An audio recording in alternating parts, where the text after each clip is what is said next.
Merci d'être présent. Alors, le sujet, vous l'aviez vu, donc c'est la méditation, l'au-delà de la pensée et du temps.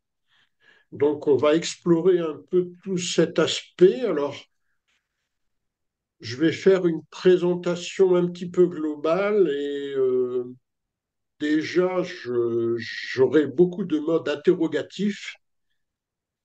Nous avons eu beaucoup de propagande dans ce domaine et on nous a presque toujours dit que la méditation était une technique subtile, intéressante, profonde, mais était une technique. Donc on va voir cet aspect et on va voir aussi qu'est-ce qu'il peut y avoir au-delà de la technique, bien évidemment et heureusement, naturellement. Alors, euh, les techniques méditatives, alors je ne suis pas Krishnamurti, hein, naturellement, il les balaye d'un revers de la main, il les condamne, mais on va voir ça après. Je voudrais quand même faire une petite introduction parce qu'il n'y a pas une méditation, il y a des méditations, il y a même des milliers de méditations, avec ou sans croyance laïque, avec un maître ou sans un maître. Il y a un panorama très très important. Alors moi, mes interventions se situent plutôt dans la spiritualité laïque. Il est évident pour moi qu'on peut mettre de côté tout ce qui a trait à des croyances, à des soumissions, à des différents organismes. Et aucune croyance en un Dieu, en une divinité ou en des esprits ne sont requis dans cette démarche, puisque pour moi, c'est très clair. La démarche de la méditation, ça reste avant tout une démarche de connaissance et de compréhension de l'esprit, mais cette compréhension et cette connaissance visent à libérer l'esprit, hein, à le déconditionner, et pas du tout à le soumettre à différentes organisations religieuses ou spirituelles. La méditation, c'est une école de liberté, donc il ne s'agit pas de s'enfermer. Alors, même en ayant mis ce préalable, on peut avoir une méditation laïque, un peu dans le style du zazen, ou, ou à base de respiration, pourquoi pas. Mais même dans ce cadre où c'est une méditation très très épurée, il y a très très souvent le problème de l'attachement et malheureusement de l'enfermement, ou même avec une méditation tout à fait laïque, on va dire, on devient prisonnier de cette technique, de cet outil. Et en fait, on rate, entre guillemets, si on peut dire, le but. Le but, c'est de connaître l'esprit, c'est pas de s'enfermer dans une méthode. Et donc, la méthode, tout d'un coup, devient plus importante que le but à atteindre. Et naturellement, on se prend les pieds dans le tapis et on est perdu, puisqu'on est attaché à cette méthode. Et on voit très, très souvent, pour les gens, entre guillemets, qui se disent pratiquants, si on met en cause, on questionne leur pratique, on voit leur regard se voile et ils sont très gênés, ils sont perdus, ils sont presque choqués qu'on remette en question leur pratique. Et donc on voit bien que donc cette pratique ne les a pas amenés dans la liberté, puisqu'ils sont malheureusement dans un enfermement. C'est très triste, parce que ce n'est pas du tout le but. Mais donc, comment pratiquer, prenons ce mot, comment pratiquer quelque chose sans être pris par ça. Alors, puisque nous parlons de l'esprit, il faut simplement rappeler que pour comprendre quelque chose, évidemment, il faut l'observer, il faut le regarder, il faut voir qu'est-ce que c'est. Donc, pour comprendre l'esprit, bien évidemment, il faut observer l'esprit, le regarder et pas juste 5 minutes en faisant autre chose. Il faut observer l'esprit en quelque sorte, littéralement plonger dans l'esprit. Pour comprendre quelque chose, il faut plonger à l'intérieur de cette chose. Donc ce serait un des moyens de la méditation. Euh, On connaît tous la méditation très simple, hein, la plus simple du monde, c'est évidemment, on s'assoit en silence et on essaye d'observer ses pensées, on essaye de voir qu'est-ce qui se passe. Alors, il y a eu une propagande très malhabile où certaines structures disaient la méditation consiste à arrêter la pensée. Donc, c'est une absurdité totale. Il ne s'agit pas d'arrêter quoi que ce soit, il s'agit d'observer pour saisir le fonctionnement. Si on arrête une chose, on ne peut plus la regarder. Donc il s'agit d'observer la pensée, de voir ce qu'elle représente, de voir si elle est puissante, si elle est omniprésente dans l'esprit. Et donc la première des choses, voilà, je commence de manière très basique, on va développer par la suite, hein, naturellement. Donc la première des choses, de manière très très basique, on décide de s'asseoir en tailleur, en lotus si on peut, mais c'est pas aisé pour tout le monde, donc en tailleur ou sur une chaise, si possible, à dos droit, pour ne pas somnoler, parce que ça peut arriver, hein. Et donc là, on essaye, on dit, voilà, je vais regarder mon esprit, je vais essayer de regarder qu'est-ce que c'est que le mouvement des pensées et voir si ce mouvement, il est fort, il est faible, est-ce que je peux calmer ce mouvement ou est-ce qu'il me domine totalement? Et donc, dans un premier temps, mais je fais très, très scolaire, hein, on va développer, hein. Dans un premier temps, on voit évidemment que les pensées arrivent dans l'esprit, limite s'immiscent dans l'esprit, s'imposent à l'observateur, et que c'est une cohorte de pensées qui se bousculent les unes les autres, et que nous avons très peu d'action apparemment sur ce cortège de pensées. Donc, on constate d'abord ça. C'est vraiment la première des constatations. Et donc, on se dit, mais alors vouloir, comme certains disent, vouloir arrêter la pensée, mais quelle blague, vraiment, ça paraît ridicule. Et donc, on observe ces pensées, on voit qu'elles ne nous demandent pas notre avis, mais si on reste quelques instants, quelques minutes, 5, 10, un quart d'heure, on voit que le mouvement de la pensée, il peut être exubérant, très fort, mais il a aussi des moments où il est un petit peu moins dominant, où le mouvement des pensées est un peu plus lent. Donc il y a une rapidité, il peut y avoir une lenteur. On constate ces différences. C'est pas un flux avec une constante permanente, hein. Donc il y a de, un grand nombre de pensées, un petit peu moins de pensées. On constate ça. Et on constate, donc on reste toujours dans l'observation, donc on constate qu'il y a un mouvement fort, un mouvement plus faible, et on constate que si on observe, tout d'un coup on est curieux parce qu'on vient de découvrir cette intensité qui est différente. On est très curieux de ça, en fait on vient de découvrir quelque chose, et c'est une découverte permanente dans la méditation. Et en découvrant ça, ça nous intéresse, donc on regarde avec un petit peu plus d'attention. Et là, on voit qu'en regardant un peu plus, de manière curieuse, avec plus oui, d'attention, eh ben le mouvement se ralentit encore. Et donc, on découvre, mais c'est très scolaire, hein, je précise, et donc on découvre que c'est notre manière de regarder qui attise ou pas le feu des pensées. Si on regarde ça de manière un peu tranquille, ce mouvement se ralentit de manière naturelle. Et on peut jouer avec ça et on peut tester qu'on peut alimenter le mouvement des pensées par des associations d'idées et le mouvement redémarre de manière très rapidement. C'est comme un jeu. On se rend compte que nous avons une action. Et donc, on vient de saisir qu'en fait, peut-être les pensées viennent tout seules, peut-être, mais que c'est nous qui leur donnons de la nourriture ou pas. On découvre tout ça, et tout ça, ce sont des faits. Ce ne sont pas des idées ou des théories ou une croyance. on découvre des faits, le fonctionnement de la pensée.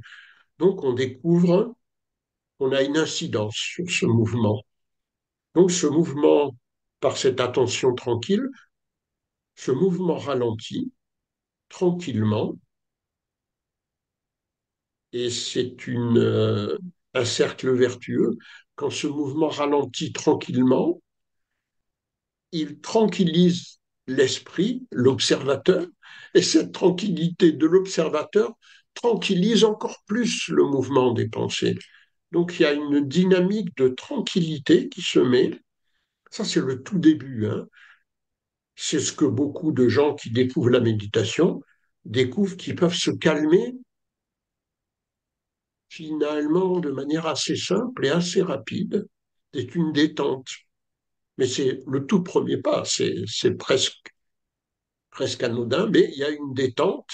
Alors malheureusement, beaucoup de gens s'arrêtent ça et font juste de la relaxation, sont dans la relaxation. C'est un petit peu creux, mais beaucoup de gens considèrent la méditation comme un système de relaxation. Je trouve ça très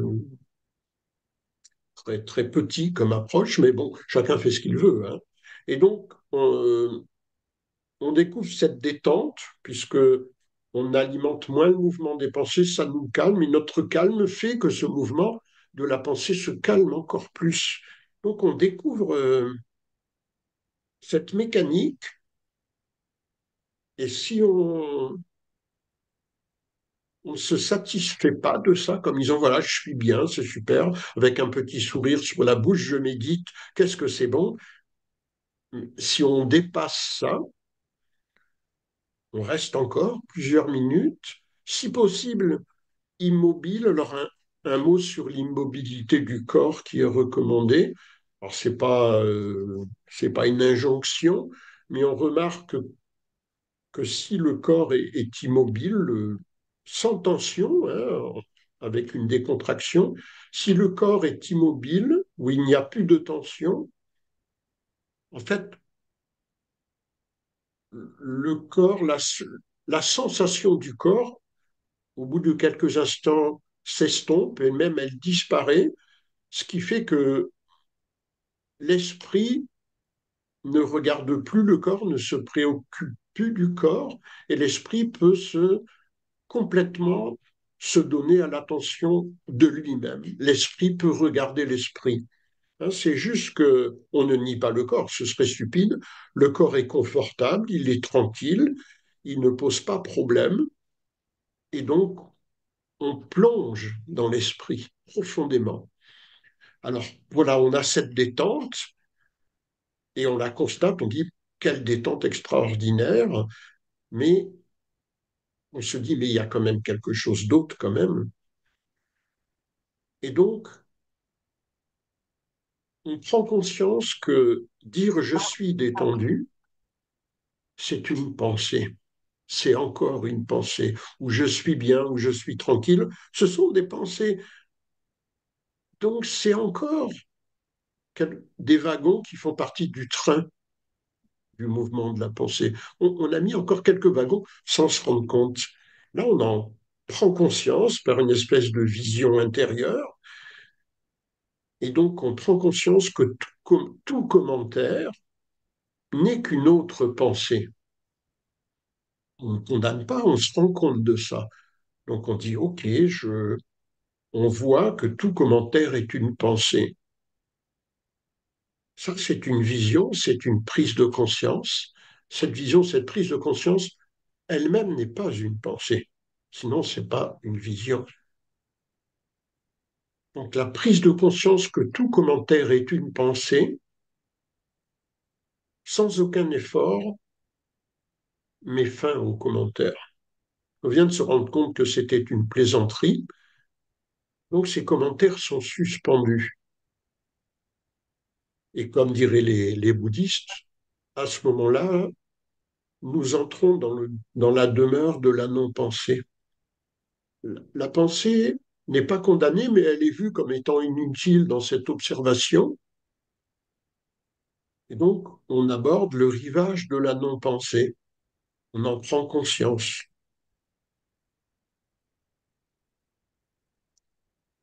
Mais il y a beaucoup plus que ça,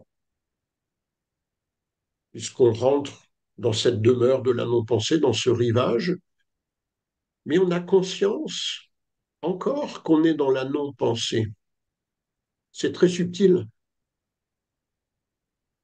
Est-ce que cette conscience de la non-pensée n'est pas une nouvelle fois une forme très subtile de la pensée? La non-pensée, c'est encore un mot, une expression. Si on est très tranquille, on sort de cette dualité pensée-non-pensée, on sort de la demeure de la pensée, mais on sort aussi de la demeure de la non-pensée. La non-pensée, ce serait comme l'opposé de la pensée, hein. On est dans une forme de dualité. Donc tout ça, si on reste tranquille, et pas en faisant ça une seule fois, naturellement, hein, faut tester tout ça. Donc on dépasse totalement la pensée et la non-pensée. Et là, je voudrais poser la question, quand la pensée n'est pas là, quand la non-pensée, ce sentiment n'existe plus, qu'est-ce que la conscience? Qui est celui qui médite? Celui qui médite prenait conscience de lui-même quand il faisait des commentaires, quand il avait une sensation de bien-être ou peut-être de gêne, ou quand il avait différentes sensations, on va dire le plus simple comme ça. Donc, je crois qu'à un certain moment donné, dans la pensée, pardon, dans la méditation, quand on a dépassé le stade de la pensée et de la non-pensée, qu'on ne fait plus de la pensée un problème, une espèce d'ennemi à combattre, absurde, quand on est tranquille avec l'un et l'autre, hein, quand on est tranquille avec les deux, pensée, non-pensée, on découvre quelque chose qui n'a rien à voir, qui ne se situe pas par rapport à la pensée ou à l'absence de pensée.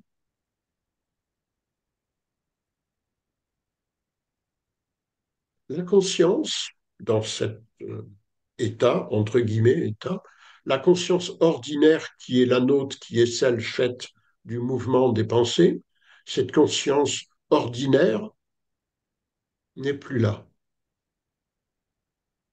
En tant qu'être humain, naturellement, nous n'avons pas disparu. Il faut être très tranquille. Mais la conscience ordinaire est absentée. La vie est toujours là. Nous, en tant qu'être vivant, nous sommes toujours là. Mais alors, qu'est-ce que l'esprit? Si c'est plus l'esprit Paul Pujol. D'ailleurs, on peut se demander si ça existe, mais on, une chose à la fois. Qu'est-ce que l'esprit si toutes les pensées sont mises de côté, donc avec la pensée, la mémoire? La mémoire étant liée à la pensée étant liée à la mémoire. On peut voir un aspect, peut-être on ne voit pas pour l'instant qu'est-ce que c'est cet esprit, mais on vient de voir comme en n'utilisant pas la pensée, en n'utilisant pas la mémoire, on est dans une dimension hors du temps. On vient de découvrir ce qu'on peut appeler l'intemporel, qui n'est ni neuf ni ancien, hein, parce que ancien, c'est encore un terme temporel. Donc on bascule dans une dimension au-delà du temps, et dans cette dimension au-delà du temps, quand on reste longtemps et qu'on fait ça pendant des années et des années, on teste, on est curieux, l'esprit n'est plus l'esprit personnel, c'est d'une évidence flagrante. Donc, ce n'est plus l'esprit de Paul, de Pierre, de Jacques. Alors, qu'est-ce que c'est l'esprit?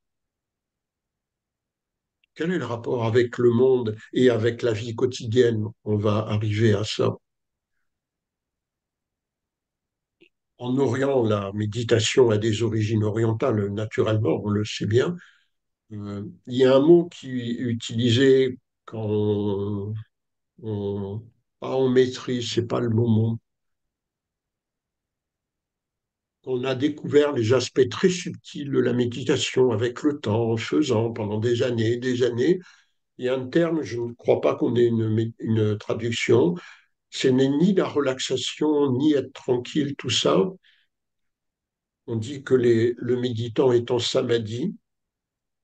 C'est un terme qui exprime plus qu'une paix, plus que c'est tout au-delà de toute description, et ça indique surtout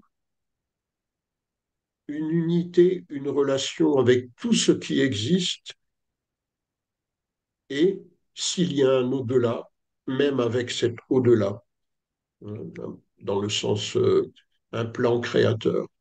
La séparation est totalement abolie, totalement, mais ça n'existe plus du tout.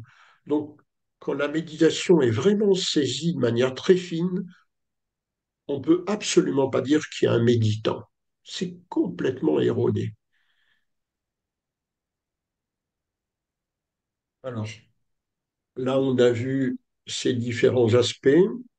Là, je voudrais aborder l'aspect libération et après, on arrête de parler d'un aspect purement technique. L'être humain est conditionné, évidemment, par les croyances religieuses, sociales et culturelles. Donc, quel est le rapport entre la méditation et le déconditionnement? Est-ce qu'on peut méditer?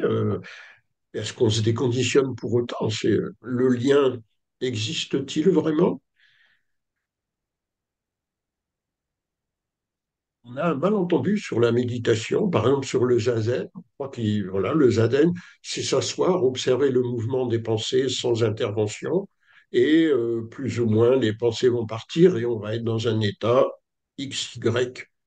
Mais on oublie que dans la tradition zen, le zazen vient du zen, lui-même venant du bouddhisme Shan en Chine. Dans le zazen, alors là on est dans le cadre de maître et disciple, hein, évidemment, le maître donnait très très souvent une phrase, une énigme sur laquelle le disciple devait méditer. Donc il ne s'agit pas juste d'être de s'asseoir et d'être dans le vide, point final. Il y avait une énigme, il y avait une question, il y avait euh, quel était votre visage quel était votre visage avant votre naissance. Il y avait des questions d'ordre mystique ou religieuse, évidemment, qui étaient en arrière-plan. Il ne s'agit pas juste de s'asseoir et voilà, on est bien, on est tranquille, on fait le vide. Ce serait un petit peu creux.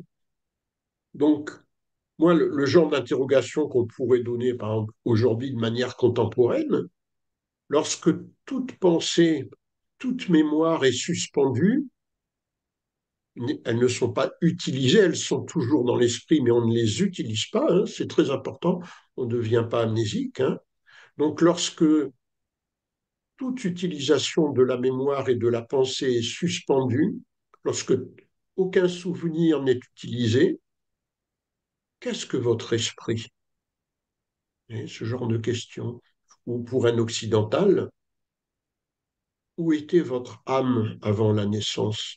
Et ce genre de questions, il ne s'agit pas d'y penser, il s'agit de garder à l'esprit cette interrogation sans chercher une réponse par le raisonnement.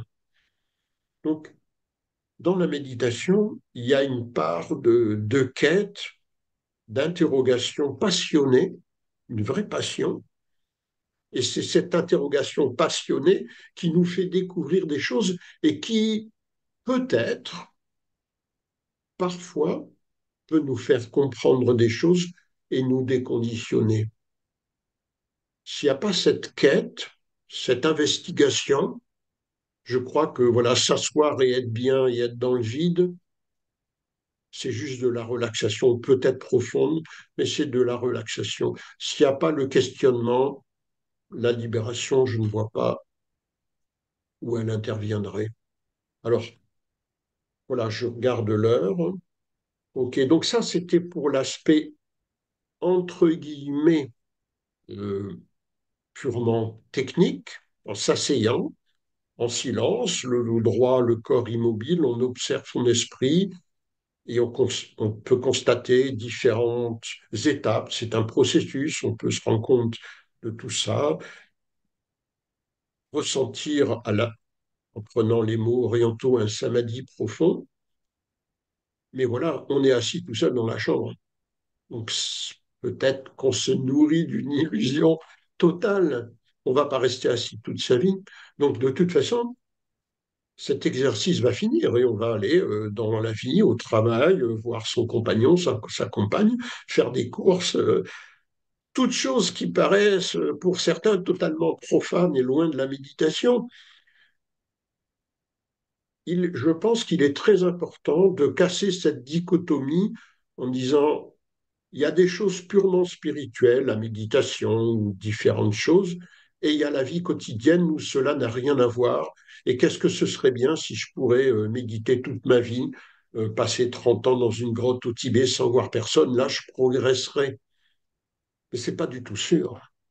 Je pourrais m'enfermer dans un système de croyances, dans un système de sensations, et vu que je n'irai pas dans le monde pour me confronter, ben, le réel ne pourra pas me dire non, mais là, tu te trompes, mon garçon, tu penses que tu es libre, mais dès que tu te promènes, tu vois bien que ça ne marche pas. Donc, peut-on mettre en lien la méditation dans les actes de tous les jours, dans la vie quotidienne?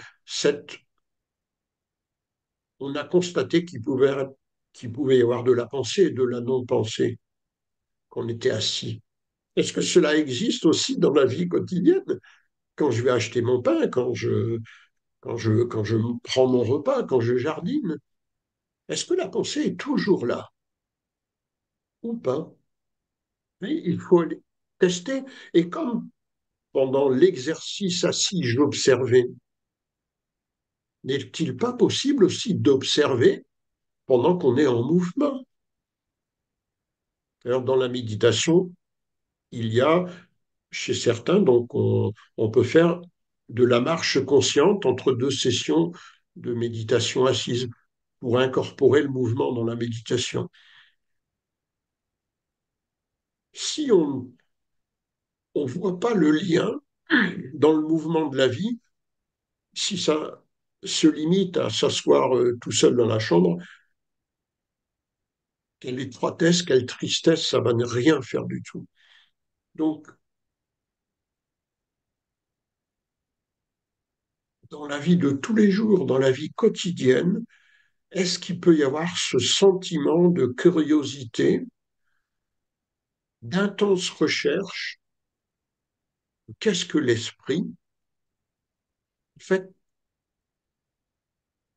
peut-être avec l'exercice et peut-être dans la vie quotidienne, on découvre l'art d'observer, l'art de regarder les choses le plus simplement du monde, sans leur coller une idéologie, être tranquille et regarder.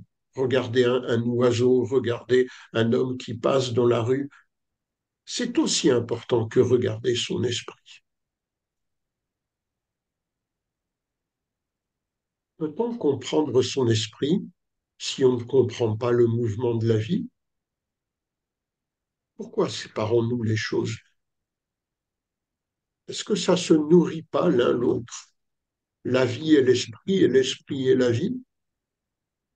Et on voit donc que si reste, notre enquête se limite à être assis dans la chambre, c'est une impasse. Mais on a subi une telle propagande, on nous a tellement dit, dans la société, c'est impossible, il faut faire des stages spéciaux, aller en Orient ou faire du yoga. Dans la vie de tous les jours, c'est pas possible, c'est trop difficile. Et nous l'avons accepté. Donc je vous demande évidemment de ne pas accepter mes propositions, mes paroles. Mais peut-être que c'est faux. Peut-être qu'il n'y a pas de profane d'un côté et un sacré de l'autre. Peut-être. C'est une erreur, peut-être. Et on peut comprendre ça assez facilement parce que de nombreuses personnes appellent les méditations leur pratique. Et évidemment, ce mot est très très juste. C'est extrêmement pratique. Telle et telle heure, je peux tout d'un coup être dans le nirvana. À 4 heures tous les jours, j'ai mon système. C'est tellement absurde. D'autres personnes prennent un verre de whisky tous les soirs, tous les jours à 5 heures et ils sont très bien. On réduit la méditation à un simple plaisir, à une consommation de plaisir. C'est tellement absurde. La méditation perd toute saveur, toute profondeur. Si on est à la recherche de plaisir, on ne comprendra jamais ce qu'est la méditation. C'est extrêmement clair. Donc, dans la vie quotidienne, également, j'observe mon esprit et ce qui se passe. Et je me crois libre. Et un jour, je parle avec quelqu'un, il me dit, mais monsieur, ce que vous venez de dire là, mais c'est juste, vous avez été conditionné par votre lecture de Krishnamurti, c'est absurde, vous êtes juste un magnétophone qui répétait. Et donc, ce que me dit cette personne, est-ce vrai ou est-ce que non? On doit s'interroger. Me suis-je conditionné avec Krishnamurti ou sans Krishnamurti? Est-ce que on peut se conditionner tout seul?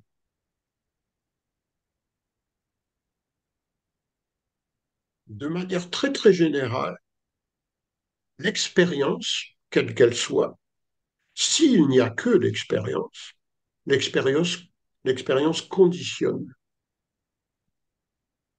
Si on a l'impression qu'on s'est libéré grâce à Zazen, qu'est-ce que ça veut dire? C'est-à-dire que la liberté, ce que je crois être libre, est due à une action. Donc, elle a été produite par cette action. Donc, elle est engendrée, enfin, on peut mettre plein de termes. Donc, c'est une libération due, qui est dépendante de cette technique. C'est absurde. C'est une libération conditionnée. Une libération conditionnée n'est évidemment pas du tout la libération. C'est, alors, c'est très ardu, mais c'est un fait qu'il faut jamais oublier. La libération, si les mots ont un sens, si cela existe, la libération ne peut que être totalement inconditionnelle. Sinon, ce n'est pas la libération. C'est autre chose, mais ce n'est pas la libération. Donc, il n'y a aucune bonne condition. Une bonne condition reste une condition. Donc, voilà. On devrait cesser de chercher les bonnes méthodes, les bons conditionnements. Donc, voilà, cette personne m'a dit, voilà, vous êtes conditionné par votre étude, par votre lecture, et il peut même me dire, vous êtes conditionné par votre méditation. Et donc, cela me frappe, cela m'étonne, cela me pose question. Donc je me dis, mais a-t-il raison? Suis-je dans l'illusion? Et on peut faire ça de manière intellectuelle, la plupart le font, mais si on est devenu un petit peu familier de ce qu'est la méditation, on reste avec cette question et on la porte en nous sans que la pensée veuille répondre. On reste face à face avec cette enquête et on essaye de voir si on est conditionné ou pas dans les faits.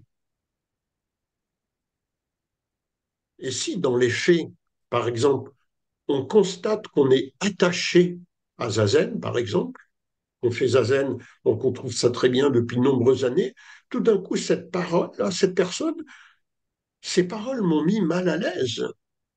Comment peut-il critiquer cette formidable, extraordinaire méthode? Je me rends compte que je suis mal à l'aise, et ce malaise vient de quoi?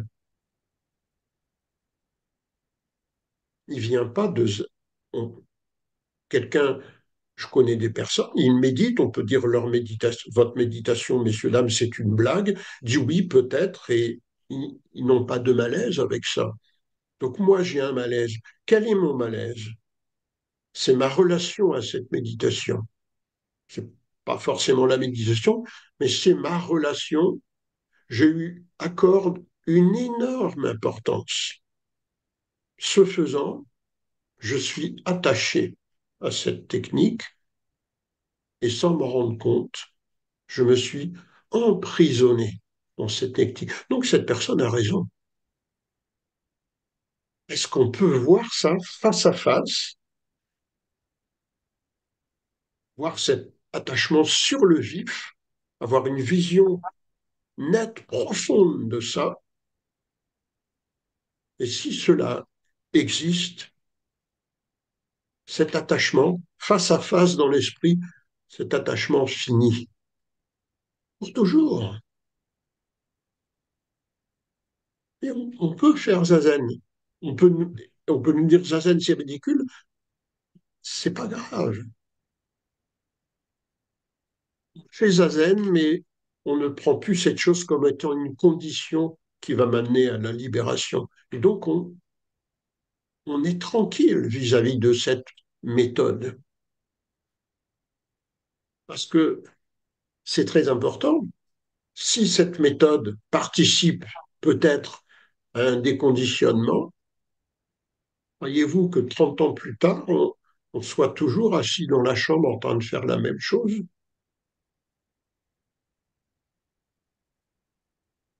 Si la méditation a inondé l'ensemble de la vie, tous les aspects de la vie, ce n'est plus utile. La dimension intemporelle qu'on avait entrevue, elle est peut-être là. Et je vais arrêter dans quelques minutes, on va faire les... Et donc là, il y a un aspect un peu subtil, je veux noter, par rapport à ce que disait Krishnamurti. Krishnamurti disait, voilà, la fraîcheur de l'esprit, c'est voir une chose, voir un matin comme le premier matin du monde, voir le soleil comme le premier soleil, comme si on n'en avait jamais vu, comme pour la première fois. Mais la première fois, c'est un aspect temporel.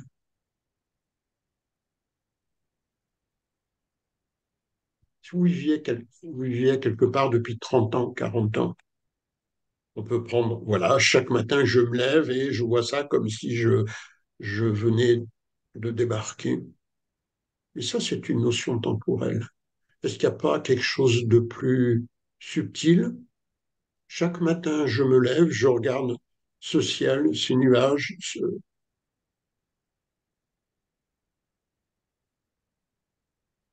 Je ne me dis pas, ça fait 30 ans que j'habite ici, je ne me dis pas ça. Et je ne me dis pas, je vois ça comme au premier jour. C'est comme une rivière qui coule, ni neuf, ni ancien, mystérieux, intemporel, et tellement beau. Donc, un intemporel, une vie à l'intérieur de cette dimension.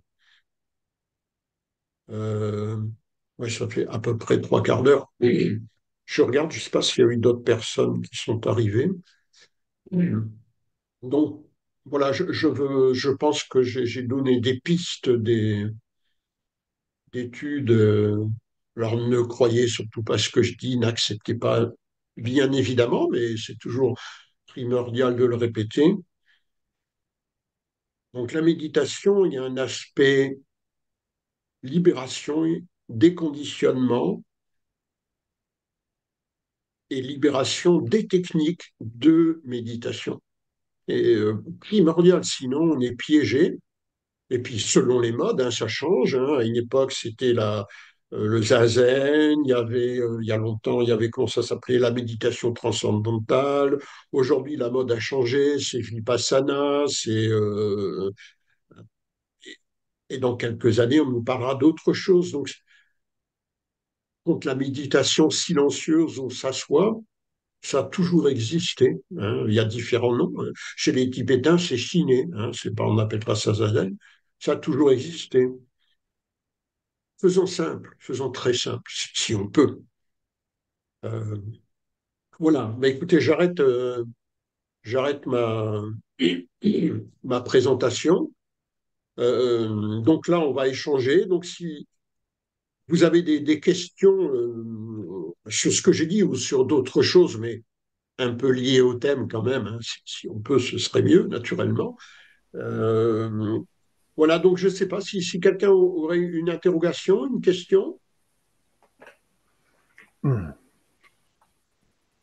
Bah, je vous laisse la parole.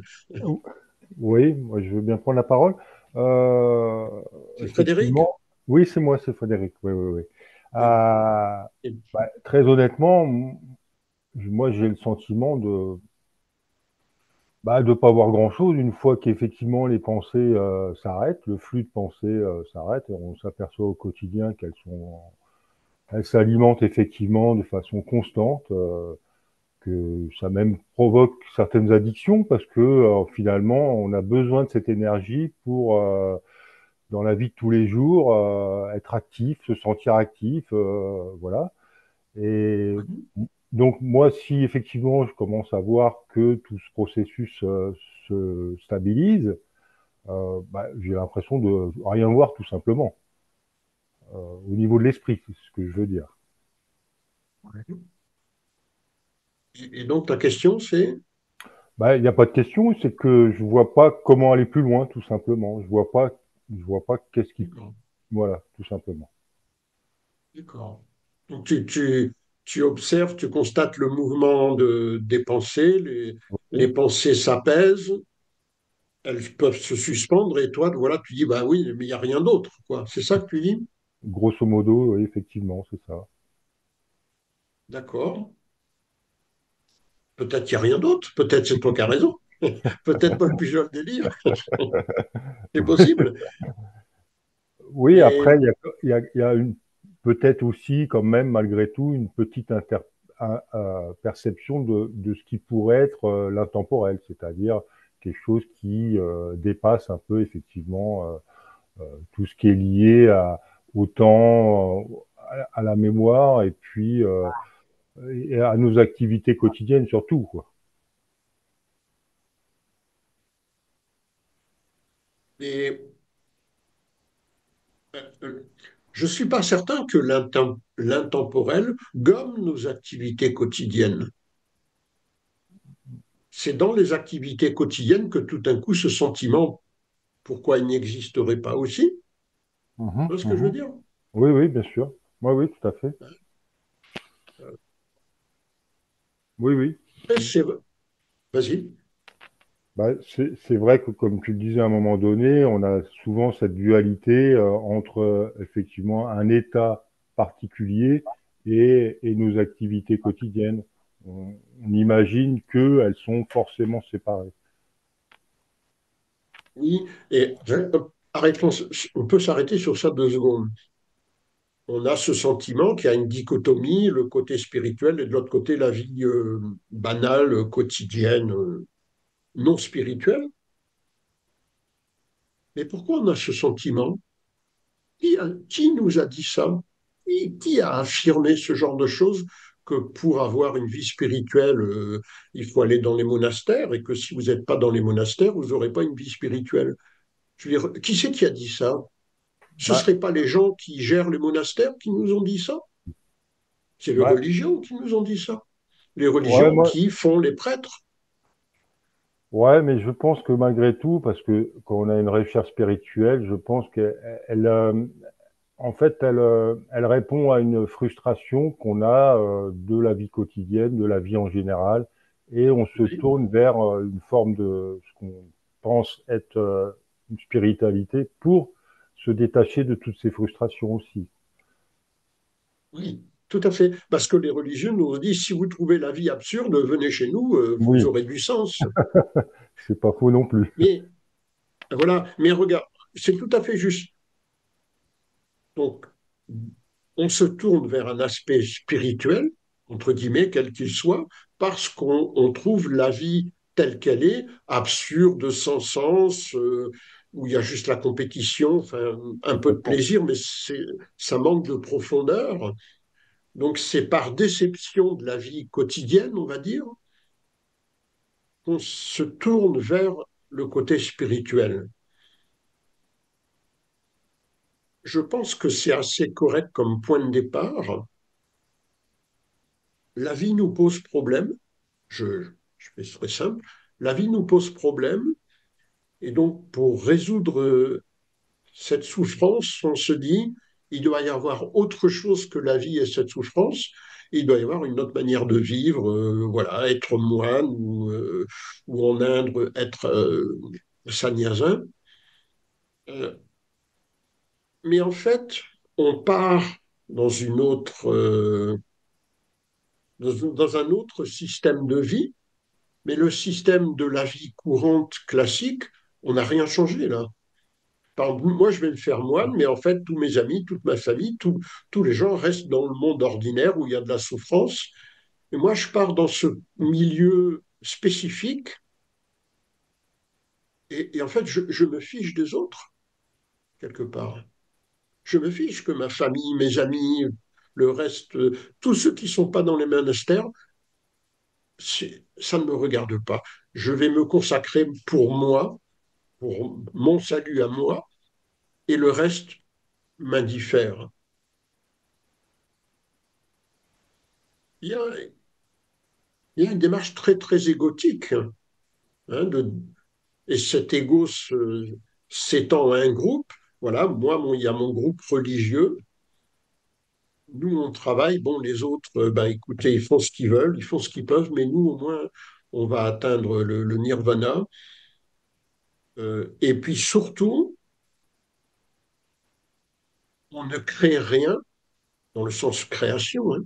On ne crée rien dans la société. Puis la société valorise ça.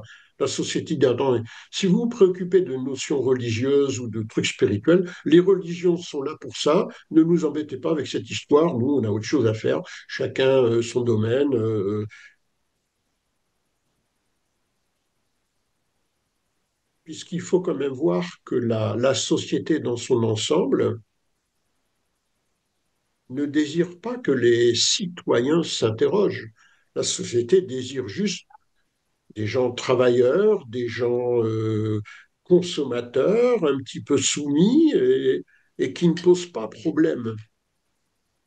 Un aspect, ça me vient à l'esprit, excusez-moi, un aspect de la méditation, c'est cet aspect profondément révolutionnaire, qui est normalement un aspect de la culture.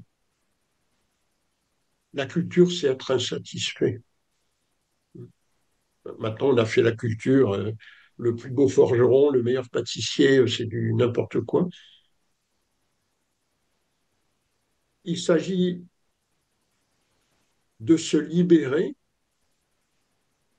mais de transformer la société aussi. Pas de partir dans un petit groupe restreint, de faire de l'entre-soi, et, et c'est tout. Est-ce que, regardez, on souffre dans la vie, est-ce une très très grande part de cette souffrance n'est pas liée au fait que pour se protéger petit à petit, on est devenu indifférent, indifférent au malheur du monde, indifférent aux mendiants, indifférent à cet enfant qui pleure. Par l'ignorance et pour se protéger soi-même, par peur. On est devenu insensible dans le sens où on ne sait plus regarder. Regarder les choses sans les condamner ou les juger. Si la vie pose problème, est-ce qu'on ne peut pas comprendre ce problème dans la vie? La vie est une souffrance. Pourquoi la vie est une souffrance? Plonger, comme c'est le sujet, plonger de manière méditative dans cet état de souffrance, dans cet état de confusion. quel qu'il soit. S'il y a des problèmes dans la vie, il faut les saisir, les comprendre, et non pas partir ailleurs. De toute façon, dans un monastère, vous aurez des problèmes aussi. Il y aura une hiérarchie, il y aura une autorité. Vous avez fui le président, le premier ministre, mais vous avez maintenant le prêtre, l'évêque, le pape, et vous êtes, ou d'autres, hein, naturellement, et vous êtes reparti dans une structure qui vous conditionne à nouveau. Hmm.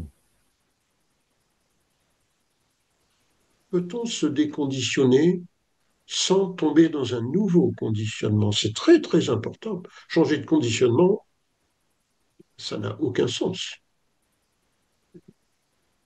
Voilà. Je suis à votre écoute. Hmm. Et Alain? Ah. Oui, merci. En écoutant ce qui est posé, euh, il y a un bémol qui s'est mis dans la tête par rapport à la vie. La vie est souffrance. Il y a une petite voix qui me dit, voilà bien un jugement de valeur. Et c'est là-dessus aussi qu'on doit sans doute être attentif. Là où je partage plutôt que la vie vécue. Et comme tu le poses avec l'espèce de focalisation que j'ai, je peux la nommer souffrance. Et je peux aussi la nommer joie. Je peux la Oui, nommer comme je veux. Et c'est bien ça aussi où tu dis, où il y a l'attention qui est portée pour dire, mais c'est quoi la nature de ce que je vis? C'est quoi la nature de ce que je vis? Parce que pour l'instant, il y a les connaissances, les traditions, les... Donc je suis pas, je sens bien que des fois, mon corps exprime, maintenant, la vie n'est pas souffrance. La vie vécue, par contre, des fois, je sais pas comment je m'organise pour retenir ce qui va bien ou ce qui va mal. Et la méditation, euh, j'en viens à ce qu'on le sujet. La méditation a d'abord été, dans un premier temps, la notion de relaxation. Effectivement, j'entendais, je dis ah oui, je m'y reconnais. Effectivement, la relaxation, mon corps l'apprécie, puisqu'elle va d'ailleurs générer une hormone, donc une réponse biochimique, le corps est bien fait, de l'endorphine. C'est oui, agréable, tout hein, à c'est fait. très doux. Ah ben, Il y en a qui prennent des médicaments, j'ai écouté, prenez de l'endorphine, vous allez voir, vous êtes dans un état. oui. À une époque, Et certains du prenaient coup, du LSD, hein. Oui, pas. se pose, ouais, effectivement, maintenant, je ne sais plus comment ça s'appelle. Je pas la télé, donc quand je vois dans les magasins, je fais, bon, ouais, Oui, c'est oui. cette notion d'addiction. C'est comment on se surprend à soi-même. J'en sais rien sur cette notion d'addiction, puisque la méditation, euh, quand même, la porte d'entrée, c'est la relaxation. Comme tu dis, c'est peut-être rapide, subtil, et après des années ou des secondes, ou je sais rien, où on plonge, euh, n'empêche que la première porte, c'est le corps qui l'exprime. Le corps dit j'entends ta démarche, et d'ailleurs, je vais lâcher de l'endorphine. Au contraire de la colère qui va lâcher d'autres trucs, mais en tout cas, Hmm. et c'est moi, pour moi, c'est toujours la question, cette question est tout autour de ce que tu partages, sur cette question d'endoctrinement à soi-même. C'est qu'est-ce que je me rassure, qu'est-ce que je me pose. Moi, j'en suis pas encore à dualité, non-dualité. J'en suis, voilà. Je vais pas plus loin. Tu vois, j'en suis là. C'est un questionnement, c'est un partage sur ce que tu posais, sur la notion d'auto-persuasion, en Tout à sachant fait. qu'une partie de notre esprit, de notre corps, y est attentif. Notre camarade de voyage, C'est, il va oui, répondre à c'est, maintenant. Voilà. oui, Voilà. si tu veux, il y a énormément de choses qui nous conditionnent. On peut s'auto-conditionner, comme tu dis, avec de la relaxation. On en tire un certain plaisir, sinon personne ne ferait tout ça, évidemment. Donc il y a une certaine satisfaction. Après, ben, le souci, c'est que ça peut devenir, c'est pas obligatoire, hein, mais ça peut devenir une addiction, comme tu as dit. Et donc, en fait, la relaxation qu'on éprouve au départ, se transforme petit à petit en addiction, donc on a besoin de ça. Et on se rend compte qu'on devient addictif, on n'est pas des imbéciles, on se rend compte qu'on a besoin de ça et, et un jour, pour des raisons X, Y, hein, parce que chaque jour je fais ça, je veux dire une bêtise, à 6 heures ou à 7 heures du soir, chaque jour depuis très longtemps, puis un jour à 7 heures, quelqu'un arrive, des amis viennent me voir et tout, et je ne peux pas faire mon exercice. C'est d'une stupidité. Et puis je me rends compte que ça me met mal à l'aise, que finalement je suis pas content que ces gens viennent là et finalement cette relaxation, ce bonheur entre guillemets, est devenu le contraire. C'est comme le verre de whisky. Si je le bois pas, je n'ai pas mon plaisir en fait. Voilà. Mon addiction fait que je dépends d'un plaisir. Mais en fait, je pourrais avoir restons avec ce mot, le plaisir sans l'addiction. Voilà, l'heure de ma méditation quotidienne arrive, des amis viennent me voir. Eh ben, pas de souci, je suis extrêmement heureux. Je dis restez, on va manger, on va passer la soirée, vous pouvez rester plusieurs jours. On n'oublie pas la méditation, mais on n'en est pas dépendant. Donc si on ne la fait pas, c'est pas grave. Mais je crois qu'il faut se rendre compte de l'addiction, de l'enfermement.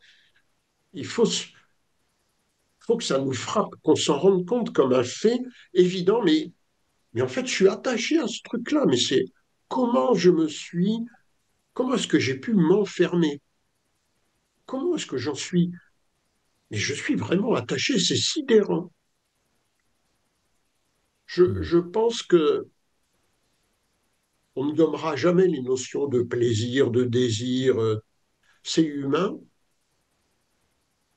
mais c'est l'enfermement, l'attachement, on va dire, qui pose problème.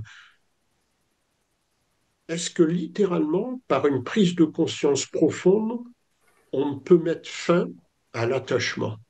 Et pas pour une heure. Hein. Voilà, j'ai vu que j'étais attaché à cette méthode. C'est une folie. J'ai fini cet attachement et c'est fait pour toujours. Pas la peine d'y revenir. Je peux faire cette technique, mais je ne suis plus dépendant de cette technique. C'est très important. Il ne s'agit pas de supprimer les choses, comme la pensée. C'est tellement idiot. Il faut découvrir une relation libre avec, avec la pensée, avec telle et telle chose. Avoir une relation libre, pas supprimer les choses. On va Mm. pas supprimer les choses, c'est du nihilisme, c'est de la destruction. Avoir une relation libre. J'ai fait tomber ma chaussure. Euh, Voilà, j'ai une relation libre avec ma chaussure en direct. Voilà. ouais, alors moi, ce qui m'est venu à l'esprit là, en Ouais. t'écoutant, en vous écoutant, c'est que je pense qu'on est tous plus ou moins pris dans des phénomènes d'addiction. Moi, notamment avec les échecs, je suis. Et ce qui est marrant, c'est que j'ai eu des phases où je joue énormément aux échecs et à un moment donné, ça amène à un sentiment, bah, effectivement, de perception de cette débilité de l'addiction. Et, euh, et effectivement, momentanément, on peut, moi ça m'est arrivé, de couper les ponts et d'arriver à résoudre ce problème d'addiction. Sauf que je me rends compte aussi que en arrière-plan, qu'est-ce qui amène à ça? C'est la perception de ses propres angoisses, de ses propres peurs, de ses propres souffrances, de ses souffrances aussi de voir l'état du monde actuel qui est quand même assez pitoyable, et finalement me rendre compte que cette addiction, elle est créée, elle est un paravent, et tant que j'aurais pas résolu, enfin résolu, c'est même pas possible de le résoudre, mais cette souffrance, eh ben, les addictions viendront d'une façon ou d'une autre, d'une forme ou d'une autre, à mon esprit. Quelle est la source? Pourquoi est-ce que l'esprit cherche des Voilà, addictions? tout Hein, à c'est fait, ça. bien sûr. Et, eh bien, est-ce que l'addiction, c'est une distraction pour ne pas se confronter à quelque chose. Oh, clairement, oui. Là, hein, Pour moi, oui, bien sûr. il y a quelque chose qui pose problème et on a pris l'habitude, ou parce que la société fait comme ça, au lieu de faire face à ce soi-disant problème et de le résoudre, eh ben, nous prenons des échappatoires, nous préférons l'oublier en faisant différentes choses. N'y pense pas trop, comme on dit de manière, ne te prends pas la tête, va au cinéma, fais quelque Mhm. chose, ça va te détendre et tu verras, ce sera mieux. Mais le problème, en fait, il est là.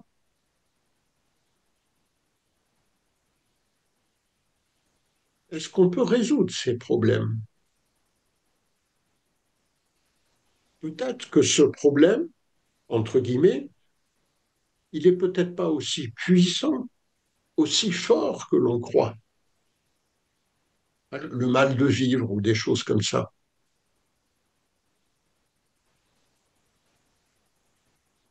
Mais là, on arrive à la peur, naturellement.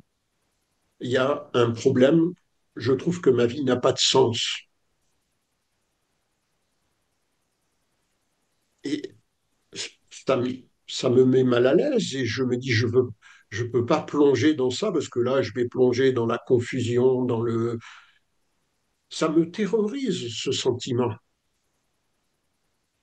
Il y a un problème et puis il y a la peur du problème. Je ne sais pas si vous voyez la différence. La peur empêche d'aborder le problème. Mhm.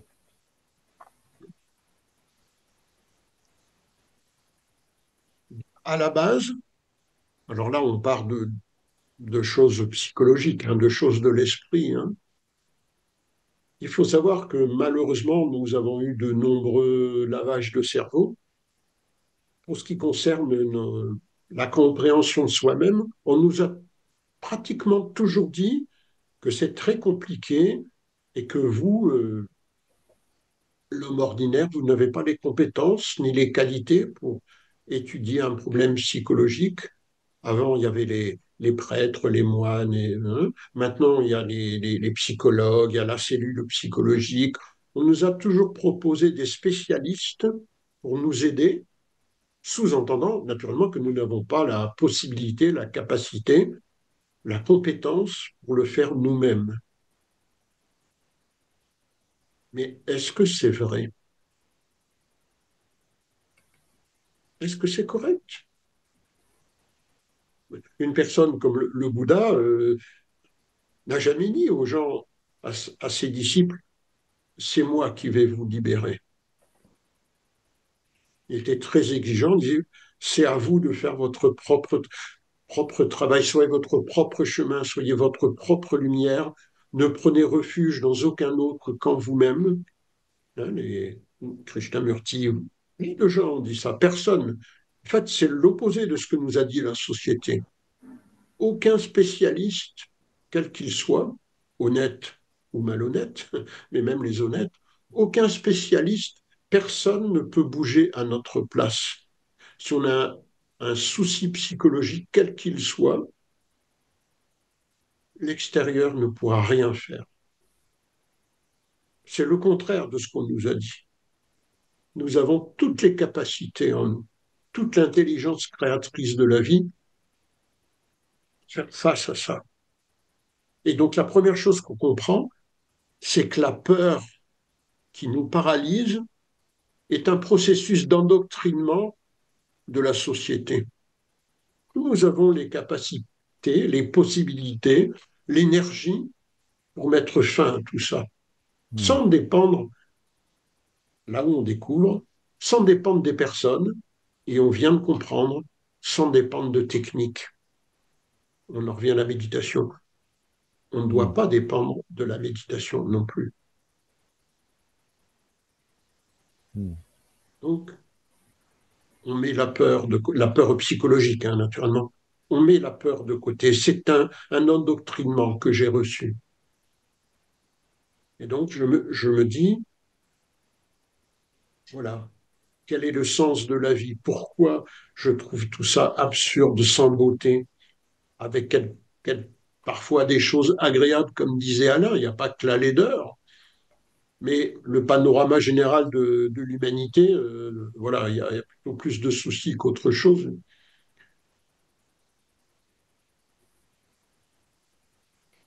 Et regardez, on fait ça de manière méditative, on se dit, ma vie n'a pas de sens, et de manière méditative, tout d'un coup, on se pose la question, mais pourquoi la vie devrait-elle avoir un sens? Qu'est-ce que c'est que cette histoire? Pourquoi la vie devrait avoir un autre but qu'elle-même? Comme si, par exemple, la beauté n'était pas suffisante en elle-même. Les choses profondes, comme l'amour, la générosité, se suffisent à elles-mêmes. Elles n'ont pas besoin d'autre chose qu'elles-mêmes. Hmm. C'est peut-être celui qui est perdu qui cherche le sens de la vie. La perdition, le non-sens n'est pas dans la vie, elle est peut-être dans celui qui pose la question. Je suis dans la confusion. Et donc, dans la confusion, je dis, mais je ne peux pas m'en sortir. Qu'est-ce qu'on fait?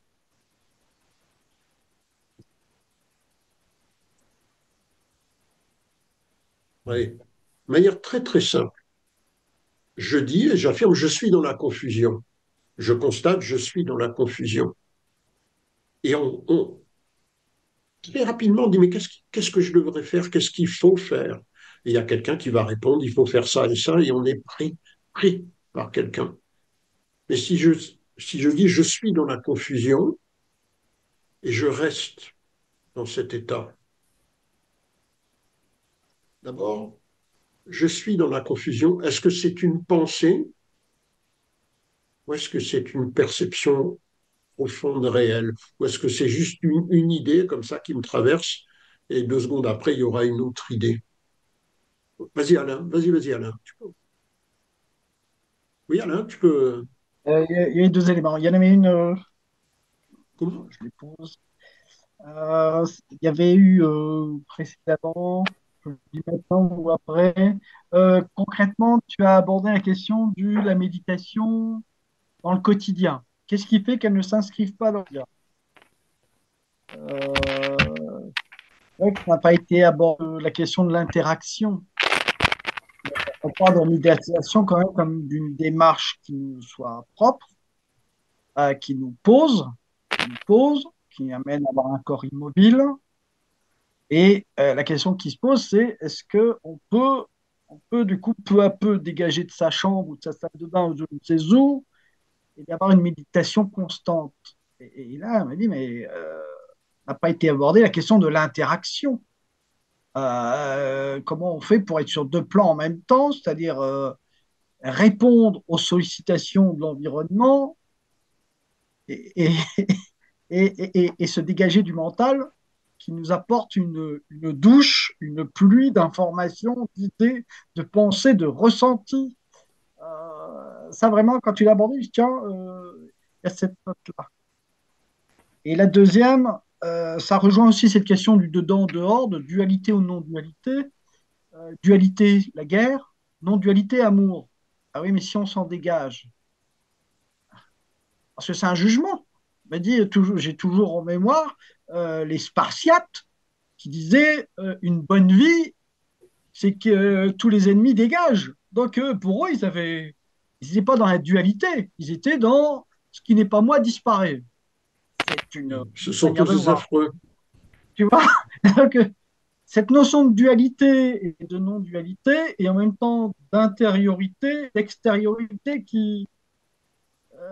Oui, il est vrai que je d'accord. préfère être à chambre tranquille que d'aller, même sur un banc public, quand on vient s'asseoir à côté de moi, je vois pas où la méditation, peut-être parce que je suis encore dans mon relaxation, que dans la méditation. Euh, je fais des questions et les réponses. C'est vraiment de, j'en suis là, quoi. C'est ce que je vous partage. Oui, non, mais si tu veux, là, La dualité ou la non-dualité, en fait, comment dire, ces théories viennent d'autre chose. Je m'explique. Ça vient que la plupart des êtres humains, dans la vie, de manière globale, on observe le monde, s'observe soi, on observe son esprit, et on classifie les choses, et ça, pourquoi pas, mais de cette classification vient une hiérarchisation des choses. Il y a des choses bonnes, des choses moins bonnes, des choses affreuses, des choses qu'il faut faire, des choses qu'il faut absolument pas faire. On met une échelle de valeur, euh, mais dans le monde spirituel, l'échelle de valeur a mis la ermite ou faire des méditations, la prière à une échelle plus, et la personne qui n'est pas moine, lui, il est dans l'échelle médiocre. On a fait une classification, ce qui fait qu'on recherche plutôt certains événements, certaines actions plutôt que d'autres. Et tout ça oriente notre vie parce que ces classifications, en fait, elles ne sont pas dites expressément, on les a acceptées et on ne se rend pas compte que c'est une classification. Euh, Parce qu'il y a des choses différentes, mais pourquoi dire qu'une chose est meilleure qu'une autre? Hein, je veux dire, un renard n'est pas un loup, un corbeau n'est pas une corbeille, une corneille, pas une corbeille non plus d'ailleurs. Et pourquoi est-ce qu'on estimerait qu'un loup est supérieur, entre guillemets, à un renard? Il est différent, il a ses qualités, ses capacités, sa propre beauté. Le renard, pareil, le lapin. La hiérarchisation, ce que je viens de dire, n'existerait pas s'il n'y avait pas de comparaison. Ça, c'est un élément très important. La comparaison vient qu'on a créé un standard. Je compare, voilà, pour être éveillé, il faut être comme le Bouddha, il faut ne pas avoir de bien, faire de la méditation, avoir une toge et être assis immobile, pas 5 minutes, au moins 1 heure, 2 heures. On a cet exemple, ce standard, ce modèle, ce super-héros spirituel. Et comme c'est le standard à atteindre, on le copie, on l'imite. Donc, je ne sais pas si vous voyez, il y a la classification, on différencie les choses, jusque-là, bon, pourquoi pas, mais de là vient la hiérarchisation. Dans cette hiérarchisation, on met des choses très hautes et des choses très basses, et les choses très hautes, ce sont des exemples à imiter, à copier, à essayer de reproduire.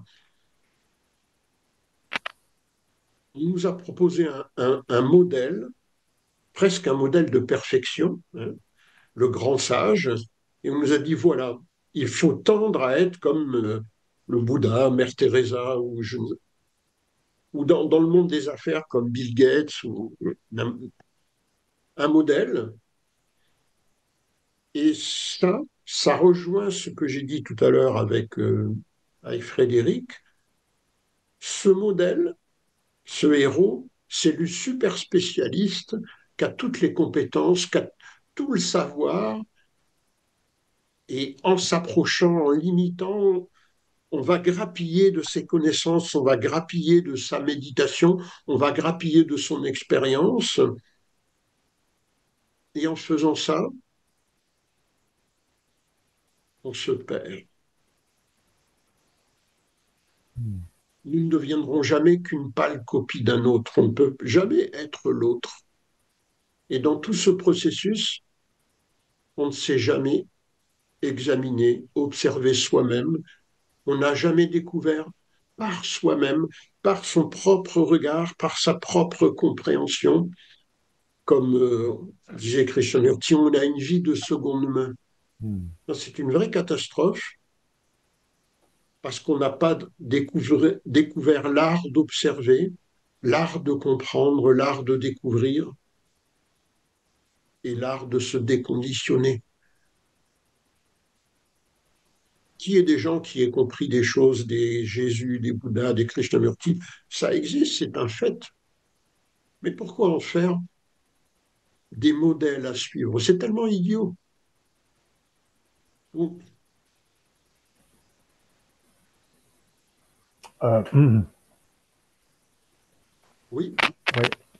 Bah, idiot, je suis pas sûr parce que c'est vrai que, enfin, en ce qui me concerne, quand j'ai découvert Krishnamurti, je faisais du yoga à l'époque. Je souhaitais devenir professeur de yoga et c'était tout à fait, c'était pourtant occidental, hein, mais on sentait quand même l'influence indienne assez forte.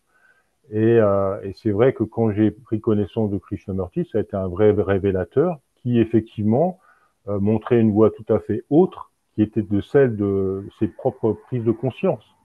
Et ça, pour moi, c'était quand même assez révolutionnaire, quoi, parce que c'est vrai que depuis la plus tendre enfance, c'est quoi? C'est l'école, c'est des choses à appliquer, c'est un peu être des perroquets, un peu, hein, grosso modo. Et, voilà, donc c'est vrai que, et moi, mon problème a été, je pense que je te l'ai déjà soumis, c'est que je me suis rendu compte que à la lecture de Krishnamurti, je reproduisais les mêmes mécanismes, à savoir tellement un peu absorbé par ses propos que j'en venais à les répéter. En mais ayant au conscience, départ, c'est probablement inévitable au départ, hein. oui, oui, oui. Mais donc, voilà, après, il y a des choses plus profondes que j'ai jamais réussi vraiment à percer, on va dire, voilà. Oui, mais tu vois, restons voilà, avec les lectures de Krishnamurti. Il y a des choses qu'on comprend, et puis on lit d'autres choses qui semblent profondes, mais que, bon, voilà, on n'imprime pas, comme on dit. Mais en fait, comment est-ce qu'on sait qu'elles sont profondes? On n'en sait rien. On a lu Krishnamurti qui dit, voilà, ça c'est profond, ça c'est... En fait, Moi, je pense quand même que il y a la vérité, quelque part, quand elle est ressentie profondément, elle parle un peu d'elle-même quand même. Je pense qu'on est un peu oui, lucide quand même par rapport aux choses. Et on se dit, oui, là, effectivement, on est quand même à même de dire que on peut se tromper, hein. Mais en tout cas, en ce qui me concerne, ça a été quand même souvent des révélateurs de. En fait, si vous voulez, Krishnamurti est tellement à la fois, il répète beaucoup les choses, mais c'est toujours sous un angle différent et on sent vraiment bien que ses paroles sont quand même très justes, quoi, quelles qu'elles soient, dans quel angle ils puissent les prendre, quoi. si tu veux, on retombe. C'est intéressant que tu amènes ça, la lecture ou l'étude de Krishnamurti, parce qu'en fait, on retombe comme avec le yoga, et il ne faut pas le nier, on peut avoir une addiction à Krishnamurti. Oui, oui, bien Tu sûr. vois. C'est un fait. Et donc, comme tu dis, ben, au départ, on lit, ben, on a tendance à répéter, parce que bon, ben, voilà, on voudrait partager avec ses proches, c'est pas... mais on s'en rend compte.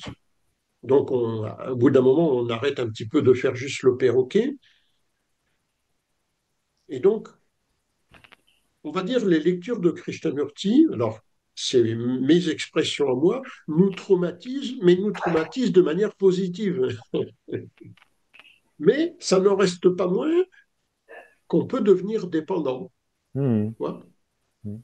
Et donc, à un moment donné, il est primordial, voilà, en le lisant, ça nous choque, il y a des évidences, mais il faut toujours, par la suite, essayer de voir par soi-même. Bon, Krishnamurti ou Bouddha a dit ça, mais est-ce que je le vois profondément par moi-même, tu vois?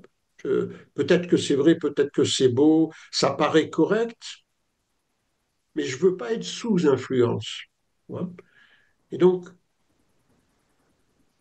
à un moment donné, viendra le moment où on dit, bon, ok, là, c'est vrai, je répète un peu quand même, c'est pas suffisant.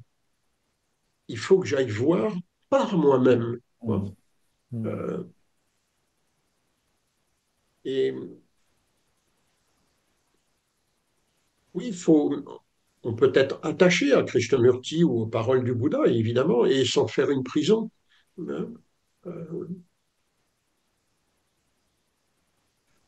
C'est une école de liberté, ça, hein. Tu sais, toute cette la démarche spirituelle, c'est une école de liberté qui a des aspects subtils, hein, mais si tu veux, on peut étudier Krishnamurti en étant attaché à Krishnamurti, naturellement, mais on peut aussi étudier Krishnamurti tout en n'étant pas attaché à cet enseignement. Et les deux choses ne sont pas pareilles, naturellement. Hmm. Euh, une fois, on posait à Krishnamurti, c'est quoi votre enseignement? Et Krishnamurti, après un temps d'arrêt, il a dit, mais mon enseignement, c'est pas mon enseignement, c'est l'enseignement de la vie. Et je trouve ça assez correct, parce qu'en fait, c'est pas l'enseignement de Krishnamurti, c'est pas les points de vue de Krishnamurti, c'est pas ses visions, c'est la vie. Hmm. Hmm. Ouais. En fait, Krishnamurti, c'est un intermédiaire, mais ce qu'il décrit, c'est pas une nouvelle doctrine.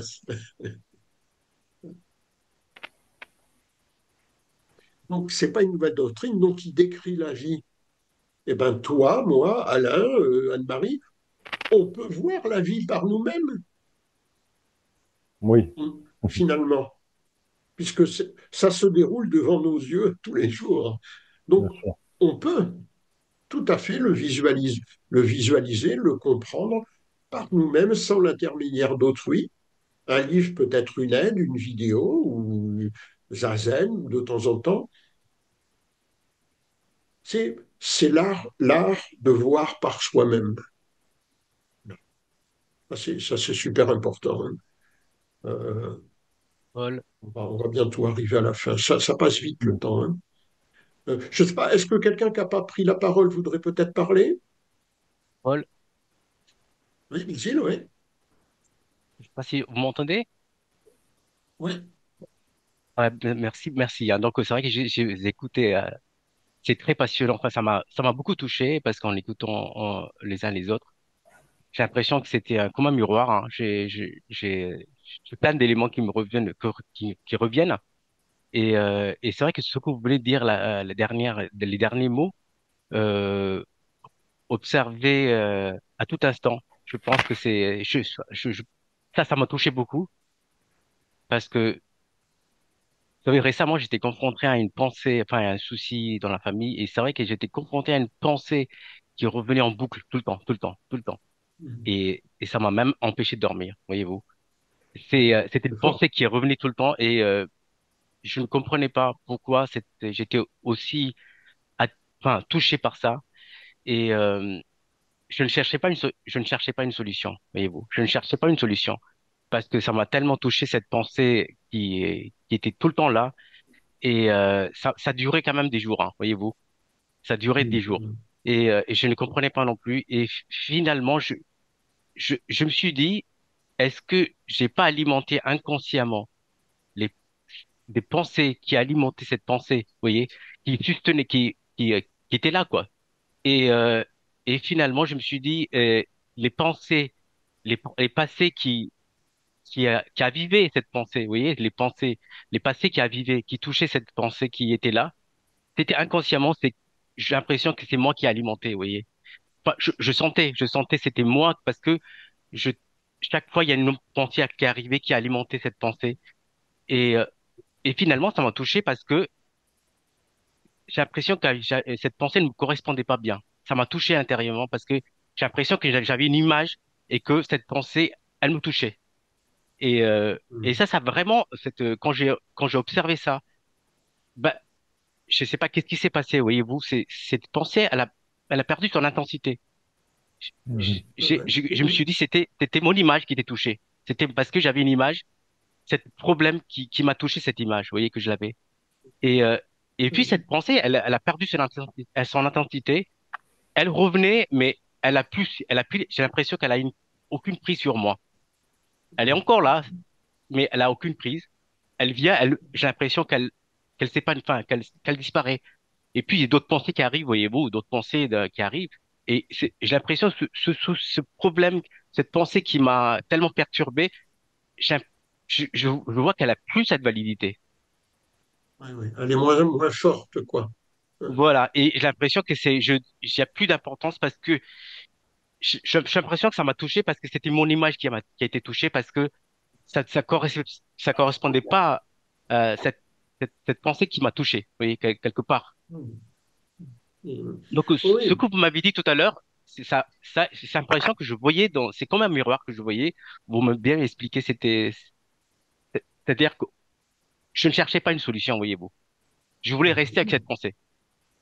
Hmm. Je me oui. suis dit, je vais quand même voir jusqu'à elle va où cette pensée. J'ai resté et finalement, inconsciemment, j'ai compris, c'était moi qui alimentais parce que par mon image et par le passé et que cette image, elle m'a touché profondément, vous voyez. Le fait que j'ai observé elle a, j'ai plus cette intensité, quoi, vous voyez. Je sais pas Oui, si je me fais comprendre. ouais, non, mais on comprend bien. Euh, En fait, c'est regarder. Vous voyez, il y a une pensée qui me taraude comme ça, parce que ça me touche, parce que bon, il y a une pensée qui est lancinante, qui est dans mon esprit comme ça. Elle me, elle prend tout l'espace de mon esprit presque, hein. Et, et en fait, on ne sait pas quoi faire avec ça, parce que bon, et parfois, il n'y a rien de systématique, hein, mais parfois, on, on se met à regarder ce système-là, cette pensée qui est là, qui déborde, qui est partout. On l'observe, et le fait d'observer, comment dire, c'est l'observation qui prend l'énergie, l'énergie va dans l'observation et elle est retirée petit à petit de cette pensée dominante. C'est parce qu'on observe, ça nous intéresse, on a une espèce de curiosité, et l'énergie petit à petit, elle est mise dans l'observation et petit à petit, elle est enlevée de cette pensée récurrente qui vient. C'est l'observation, c'est un phénomène comme ça ça diminue beaucoup l'intensité du mouvement de la pensée en général, hein. Après, on est tous un peu différents, mais il y a quand même des mécanismes globaux. Euh, et comme vous dites, je pense que ce qui est important de découvrir, c'est que le mouvement des pensées, c'est nous qui l'alimentons, en fait. On est les acteurs de cette procession. C'est nous qui mettons une bûche dans le feu ou qui ne mettons pas une bûche dans le feu. Donc on est acteurs et, et on découvre que on est très lié à la pensée. La pensée, c'est pas une chose extérieure à nous qui flotte comme ça. Comme certains disent, vous n'êtes pas vos pensées, ben, je crois qu'ils se trompent lourdement. Nous sommes les pensées, mais nous ne sommes pas que les pensées. Ça, c'est autre chose. Mais dire que les pensées, c'est pas nous, c'est comme si on dirait ce corps n'est pas moi. Le mot, je ne suis pas que le corps, mais on ne peut pas dire que je ne suis pas le corps, hein. Ça, ce serait une erreur totale.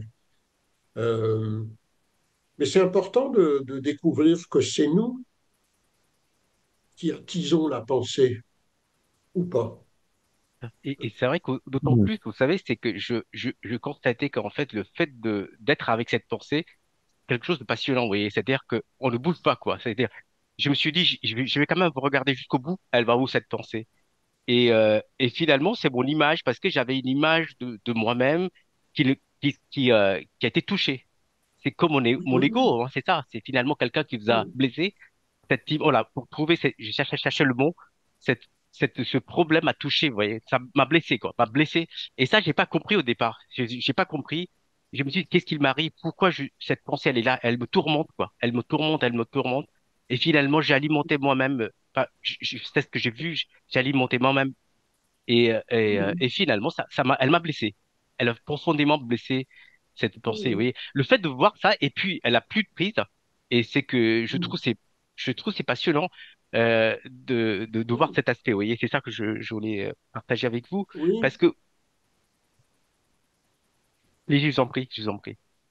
Mais Je disais, est-ce que c'est pas encore un piège? Vous voyez, je me suis dit, est-ce que en faisant ça, est-ce que je me suis dit, est-ce que alors, je me suis dit, je ne cherche pas une solution. Je ne veux pas une solution. Vous voyez, je ne cherche pas une solution.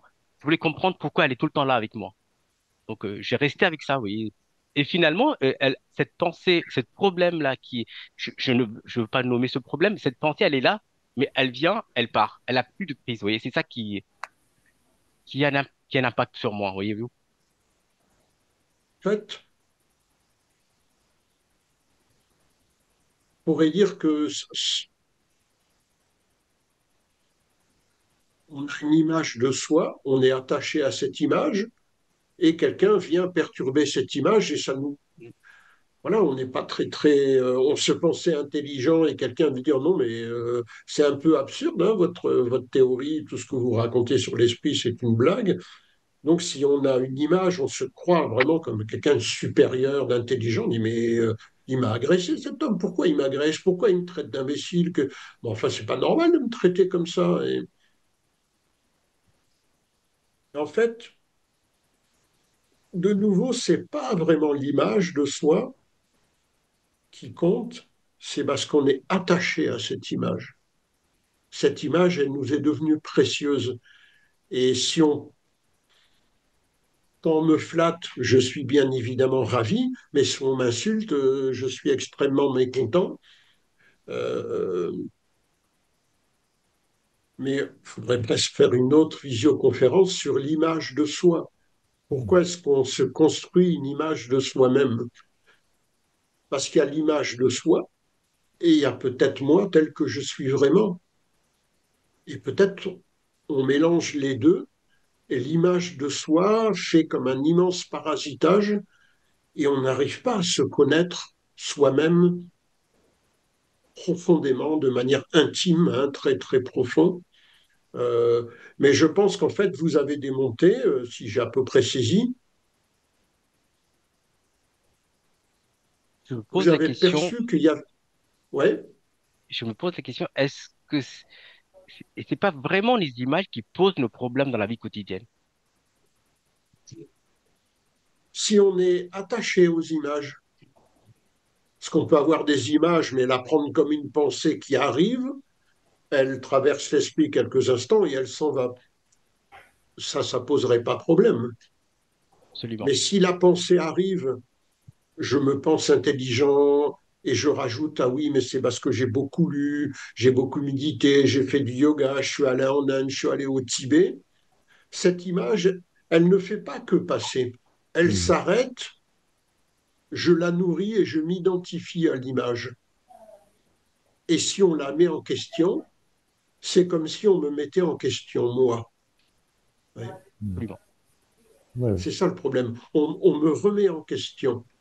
Voilà. Je crois en Jésus et quelqu'un me dit, mais il y a d'autres sauveurs. Peut-être Jésus, il n'a même pas existé, peut-être. Et là, mon esprit n'arrive pas à supporter de telles réflexions. C'est horrible. Euh, Ce sera peut-être le sujet d'une autre vision. Pourquoi est-ce qu'on crée une image de soi? Mais on Mhm. va devoir un peu arrêter. Parce que c'est moins 20. Je ne sais pas, est-ce que une autre personne peut-être veut faire avant qu'on clôture la session, si quelqu'un veut parler, une personne qui n'a pas parlé peut-être, ou pas, hein? Il n'y a pas d'obligation. Ok, bon, bah écoutez. Bah, Ah, ouais, oui, je voulais vas-y, juste, vas-y. bah, moi je trouve plutôt intéressant d'avoir, bon, effectivement, comme tu le disais, c'est pas toujours simple de pouvoir venir à une conférence quelconque. Moi, je suis sur Bordeaux et effectivement, je suis assez loin d'où tu es. Et je trouve que la visioconférence est intéressante pour ça et aussi pour entendre les autres personnes et se confronter un peu à d'autres perceptions, d'autres visions des choses. Et j'ai trouvé que c'était plutôt intéressant.